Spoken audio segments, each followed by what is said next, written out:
Kwanza tunashukuru kwa kupata alama hizi tatu. Ni muhimu kuelekea mbio hizi za kutetea ubingwa wetu, lakini ulikuwa ni mchezo mgumu.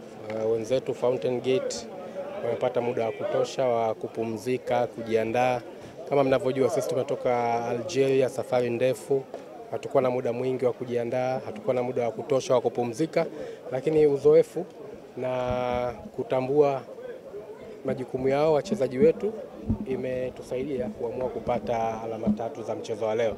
Kwa ni alama muhimu kuelekea safari yetu ya mwisho wa msimu huu katika kutetea ubingwa huu. Ni furaha kiasi gani kuona timu inapata ushindi mfululizo? Umetoka kwenye michuano ya kimataifa, yote mmeenda na mwanzo mzuri, lakini mnarejea tena kwenye ligi kuu mkiingia tena kwa ushindi wa mchezo wa kwanza. Lengo ni kuhakikisha kila mchezo tunashinda, ndio malengo yetu msimu huu.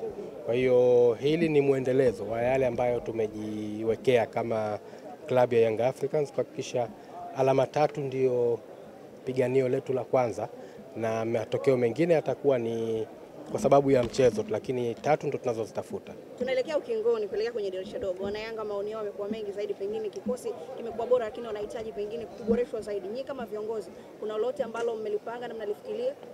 Mwalimu ni mpya, nadhani kama sijakosea labda huu ni mchezo wake wa 4 nadhani au wa 5. Kama kumbukumbu zangu ziko sawa. Hana zaidi ya miezi miwili ndani ya Tanzania, hana zaidi ya miezi miwili na timu.